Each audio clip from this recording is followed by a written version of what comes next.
कहानी की शुरुआत होती है लॉस एंजल्स से। साल 2030 में एक बंदा पागलों की तरह भाग रहा था। वो बहुत डरा हुआ था। पूरा शहर उसको मारने के लिए उसके पीछे पड़ा था। यहाँ तक कि प्राइवेट कार्स के ड्राइवर्स भी सिर्फ उसी को मारने के लिए उतर आए थे। बड़ी मुश्किल से वो एक गरीब औरत के घर पहुँचता है। औरत कहती है, तुम यहाँ क्या कर रहे हो? वो आदमी चाकू निकालता है और कहता है, अगर एक लफ्ज भी मुंह से निकाला तो तेरी आंखें निकाल के उसे गोटियां खेलूंगा, बस चुप रहना। थोड़ी देर बाद जैसे ही औरत को मौका मिलता है, वो एक नेल गन निकाल के उसे मार देती है और 2 आराम से लात भी मारती है, ये चेक करने के लिए कि सच में मर गया है या नहीं। तभी अचानक कुछ लोग वेपन्स लेकर अंदर आते हैं। जब वे आदमी को मरा हुआ देखते हैं तो उन्हें दुख होता है कि औरत ने उसे पहले ही मार डाला। फिर औरत मरे हुए आदमी का एक कार्ड उठाती है और अपने बेटे से कहती है, आखिरकार हम अमीर बनने वाले हैं। वो कार्ड तोड़ती है और कुछ ही मिनटों में पुलिस अंदर घुस आती है। साथ में एक रियलिटी शो की टीम होती है और अनाउंस होता है कि वो औरत $22 मिलियन जीत गई है। फिर पता चलता है कि ये एक गेम है जिसमें लाखों लोग हिस्सा लेते हैं। हर दिन एक रैंडम आदमी चुना जाता है पैसा जीतने के लिए। अगर सूरज डूबने से पहले कोई उस आदमी को मार दे तो इनाम मारने वाले को मिलेगा, और अगर कोई नहीं मार सका तो इनाम उसी आदमी का रहेगा। लेकिन शर्त ये है कि कोई आग वाली हथियार जैसे पिस्टल या राइफल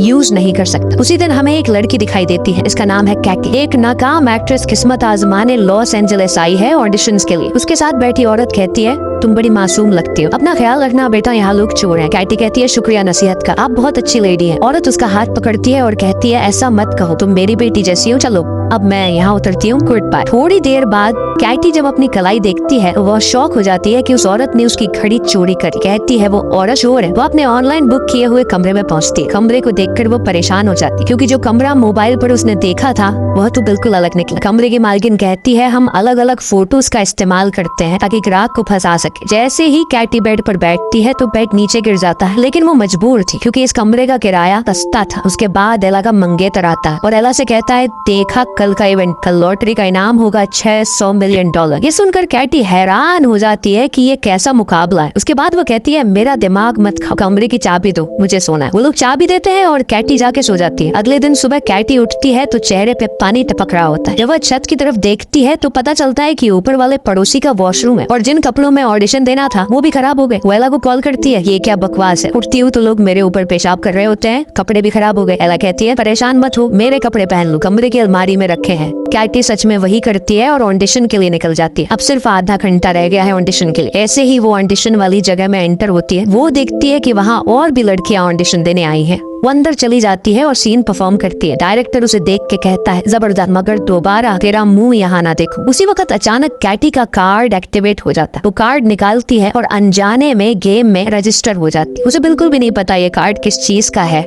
या इसने उसका चेहरा क्यों स्कैन किया। बाद में वो गुस्से में बाहर निकलती है क्योंकि वो ऑडिशन में फेल हो चुकी होती है। जब वो जा रही होती है तो पास में बैठी लड़कियों को पता चल जाता है कि वही टारगेट है, और बस फिर क्या, पहली लड़की कुर्सी उठाती है और सीधी अपनी दोस्त के सिर पर मारती है। दूसरी लड़की को एक जूता नजर आता है, वो फौरन उसे उठाती है और झपट कर मार देती है। कैटी चीख मार के भाग जाती है, लेकिन असली समस्या तो तब होती है जब वो एक कराटे ट्रेनिंग हॉल में छुपने के लिए घुस जाती है। अब जाहिर है सारे कराटेबाज लड़के उस पर टूट पड़ते हैं और वो बेचारी अकेली सबके बीच में पिट रही होती है। कप्तान कहता है, उसे सिर्फ मैं मारूंगा। फिर वो उसे उठाता है, घुमाता है और दीवार में दे मारता है, जिससे वो लड़कियों के जिम में गिर जाती है। जैसे ही सबको पता चलता है कि वही विनर है, सब उस पर चढ़ दौड़ते हैं। वो कराटे वाले भी पहुंच जाते हैं और सब लड़ रहे होते हैं कि उसे कौन मारेगा। आखिर में कोच उसे गर्दन से पकड़ता है और कहता है, उसे सिर्फ मैं मारूंगा। और जैसे ही वो मारने लगता है तो अचानक नोएल वहाँ आ जाता है और कोच के कंधे पे घूसा मार के उसे दीवार में दे मारता है। फिर वो लड़की से कहता है, डरने की जरूरत नहीं, मैं बॉडीगार्ड हूँ और अगर तुम मुझे 10% इनाम में से दोगी तो मैं तुम्हें बचा लूंगा। उसने कहा, ठीक है भाई, तुम्हें पूरा इनाम भी दे दूंगी, बस बचा लो। नोएल उसे अपनी कमर से बेल्ट के जरिए बांध लेता है ताकि उसे बचा सके। फिर वह सारे दुश्मनों को मार गिराता है। तब एक कमजोर सा लड़का आता है। नोएल उसे कहता है, देख, अगर मैंने तुझे मारा तो मुझे ही तरस आ जाएगा, 3 तक गिनती करूंगा, अगर नहीं भागा तो तू गया। वह लड़का तुरंत बोला, अरे सर, सलाम है आपको, और भाग जाता। फिर वह दोनों बिल्डिंग से निकलते और पता चलता है कि हर 15 मिनट बाद एक ड्रोन उसे ट्रैक कर रहा है ताकि बाकी प्लेयर्स को उसका लोकेशन मिलता रहे। उन्हें एक गाड़ी मिलती है, वो उसे लेकर वहाँ से फरार हो जाते हैं। लड़की नोएल से कहती है, ये कैसी गेम है जिसमें लोग मुझे मारने के पीछे पड़े हैं, मुझे इस गेम से निकलना है, कोई ना कोई हल निकालो। नोएल कहता है, हल सिर्फ एक है, तुम्हें शहर के लोगों से बचना होगा। अगर तुम निकलोगी तो मैं भी अपने 10% से हाथ धो बैठूंगा। लेकिन फिर उसे शक होता है कि नोएल शायद उसे मार दे और खुद इनाम ले ले। निकले। पूरा शहर उनके पीछे होता है। वो दोनों सेफ्टी हेलमेट पहन लेते हैं। तभी अचानक गाड़ी में एक लड़की घुस जाती है। वो चाकू निकालती है और उसे मारने की कोशिश करती है। नोएल कहता है तुम गाड़ी चलाओ, मैं इसे देखता हूँ। फिर लड़की के सर को जोर से पकड़ता है। नोएल उसे एक जोरदार लात मार के गाड़ी से बाहर फेंक देता है, लेकिन आगे चलकर गाड़ी खराब हो जाती है और लड़की नीचे उतरती है और भागने लगती है। नोएल उसे पकड़ लेता है। वो कहती है सच सच बताओ,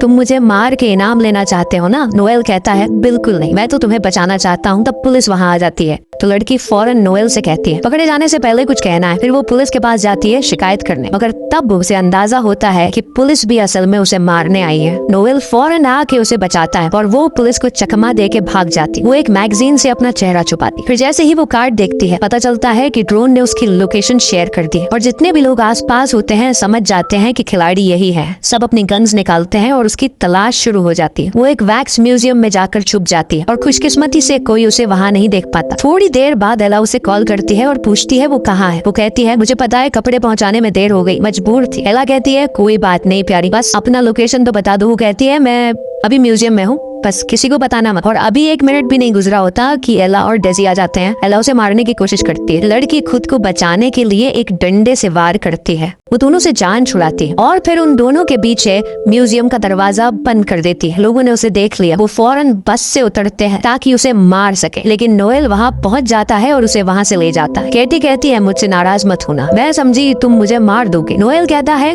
अब ये नाराजगी का वक्त नहीं, 3 मिनट बाद ड्रोन फिर से लोकेशन देगा, सब नीचे आ जाएंगे। कैटी कहती है कि हमें कोई बम प्रूफ पनाहगाह चाहिए जहाँ हम छुप सकेंगे। नोएल कहता है मिल गई। वो लोग एक बंदे जैक के पास जाते हैं जिसके पास अपने घर में एक सीक्रेट शेल्टर होता है, लेकिन जैक समझता है कि ये लोग चोर हैं और घर लूटने आए हैं। नोएल उसे समझाता है भाई चोर दरवाजे से आते हैं क्या? इतने में पीछे से एक बस आ जाती है जो लोगों से भरी होती है। टाइम कम होता है तो वो लोग जैक को धमकी देकर अंदर घुस जाते हैं। उसे शेल्टर का पासवर्ड मांगते हैं और जैसे ही वो अंदर जाते हैं लोग घर पर हमला कर देते हैं। तो कैटी जैक को तीर मार देती है ताकि वो बेहोश हो जाए और किसी को पासवर्ड न बता सके। और अब नोएल और कैटी आपस में बात करने लगते हैं। कैटी अपनी नाकाम एक्टिंग की कहानी सुनाती है और कहती है कि अब मेरा कोई भविष्य नहीं। फिर वो नोएल से पूछती है कि तुम हमारी मदद क्यों कर रहे हो? नोएल कहता है कि मेरे लिए सबसे अहम है लोगों की जान बचाना, वैसे मेरे लिए कुछ मायने नहीं रखते। इतने में एला और डेजी भी वहाँ पहुँच चुके होते हैं। एला जैक को उठाती है और मारने लगती है ताकि वो होश में आए। फिर उसे उठाकर स्विमिंग पूल में फेंक देती। वो होश में आ जाता है और एला उससे पासवर्ड ले लेती है। नोएल और कैटी अंदर बहुत डर जाते हैं। नोएल एक दोस्त को कॉल करता है और कहता है कि इन सब लोगों के मोबाइल हैक करके उड़ा। दोस्त वाकई फोन्स को हैक करता है और ब्लास्ट कर देता है। सब जख्मी हो जाते हैं। ये मौका देखकर नोएल और कैटी वहाँ से निकल जाते हैं, लेकिन नोएल देखता है कि एक आदमी जल रहा है। वो पानी डालता है और अपने पैर से आग बुझाने की कोशिश करता है। वो आदमी कहता है कि भाई आराम से,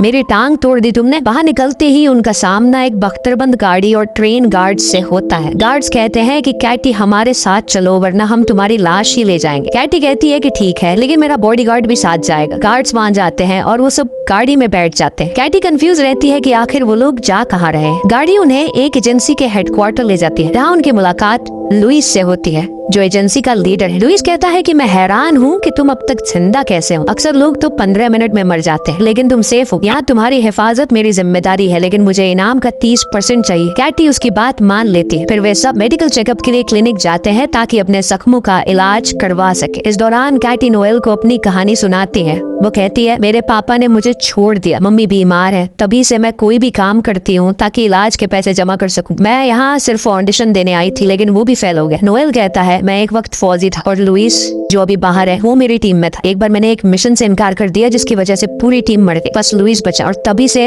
वो मुझसे नफरत करता है। तभी एक लड़की आती है और कैटी से कहती है लुइस तुम्हें सूरज डूबने तक एक सुरक्षित जगह पर ले जाएगा ताकि तुम जीत सको, बस अपना चेहरा इस डिवाइस पर रख दो। ये डिवाइस इसलिए था ताकि एक खास मास्क बनाया जा सके जिससे कोई भी उसे पहचान न सके। और वाकई में मास्क बन गया, एक बूढ़े आदमी का मास्क। लेकिन नोएल को कुछ अजीब सा महसूस हो रहा था। उसने कहा मुझे लग रहा है लुइस तुम्हें अकेले में मारने का प्लान बना रहा है ताकि वो अकेला इनाम ले सके। लेकिन कैटी को उसकी बात पर यकीन नहीं आया। उसी वक्त लुइस अंदर आता है और दोनों को गैराज में ले जाता है। वहाँ लुइस कहता है कि कैटी एक गाड़ी में बैठे और नोएल दूसरी में। यही कैटी समझ जाती है कि लुइस उसे धोखा देगा। वो उसे नीचे किक मारती है। अचानक लोग अंदर घुस आते हैं ताकि उसे मार दे, लेकिन खुशकिस्मती से कोई उसे पहचान नहीं पाता। केटी लुइस की एक गाड़ी लेती है और निकल जाती है, मगर लुइस नोएल को पकड़ लेता है और उसे इतना मारता है कि उसकी हड्डी तोड़ देता है। जब केटी भाग जाती है लुइस उसे कॉल करता है और ब्लैकमेल डिसाइड करता है कि वो नोएल को मार देगा। केटी कहती है अब तुम क्या चाहते हो? वो कहता है फौरन आ जाओ शहर के बीच वाले थिएटर में। और उस वक्त सूरज डूबने में सिर्फ 16 मिनट बाकी थे, लेकिन केटी ने फैसला किया कि वो नोएल को बचाएगी क्योंकि वो कई बार उसे बचा चुका था। उसने अपने साथ पिस्तौल भी ले। वहाँ पहुँचती है तो देखती है कि नोएल जंजीरों में बंधा हुआ। केटी कहती है अगर तुमने उसे न छोड़ा तो मैं खुद को मार लूंगी और तुम इनाम से हाथ धो बैठोगे। वह कहता है आसान है, मैं तुम्हारी अंगुलियों के निशान मिटा दूंगा और अपने लगा दूंगा। केटी कहती है जबरदस्त आइडिया, मगर मैं लाइव हूँ और सारी दुनिया देख रही है। वह कहता है अच्छा ठीक है, रिलैक्स हो जाओ और पिस्टल दो। केटी कहती है ठीक है, मगर पहले नोएल को छोड़ो और जाने तो। और जैसे ही वो खुद को मारने लगी वह कहता है रुक जाओ, मैं उसे छोड़ रहा हूँ, ये लो चाबी। और फिर कहता है अब आराम से मुझे पिस्टल दो। केटी कहती है मुझे यकीन था कि तुम्हारे दिल में रहम है, ये लो पिस्टल। मगर अचानक उसे एक और रार किक मार देती है, लेकिन लोग अंदर घुस आते हैं और नोएल को बचाने से पहले केटी को घेर लेते हैं। नोएल खुद को आजाद कर लेता है और लोइस से लड़ने लगता है ताकि वह केटी को मार न सके। अब सूरज डूबने में सिर्फ 4 मिनट बाकी रह गए थे। इसी वक्त एक और ग्रुप अंदर आ जाता है और केटी खुद को बड़ी मुश्किल में पाती है। वह थिएटर से भागती है ताकि कहीं सुरक्षित हो सके, लेकिन लोग पीछे पड़ जाते हैं। नोएल लोइस को जोरदार मुक्का मारता है, फिर वह थिएटर का सेट तोड़ता है ताकि कोई केटी के पीछे ना आ सके, मगर लोइस के आदमी मानव सीढ़ी बनाकर उसके पीछे आ जाते हैं। लोइस इस तक पहुंच जाता है और उसका गला दबा लेता है, कहता है तुम्हारी मौत मेरे हाथों होगी। मगर केटी फिसल जाती है और एक लोहे की रॉड से लटक जाती है और केटी ने लोइस की जेब में मौजूद ग्रेनेड की पिन अपनी चाबी से निकाल ली। वह नीचे गिरती है और ग्रेनेड फट जाता है। लोइस मर जाता है और मुकाबले का समय खत्म हो जाता है। जब वह हवा में लटकी होती है लोग उसे बचा लेते हैं क्योंकि वह इनाम जीत चुकी होती है। इसके बाद जोनी आता है और उसे इनाम देता है। खुश नसीब लड़की ने इतिहास की सबसे बड़ी रकम जीत ली, 3 अरब 600 मिलियन डॉलर। दिन गुजरते हैं और वह बड़ी बड़ी कंपनियां खोलती है, बच्चों के लिए पनाहगाहें बनाती है, गरीबों की मदद करती है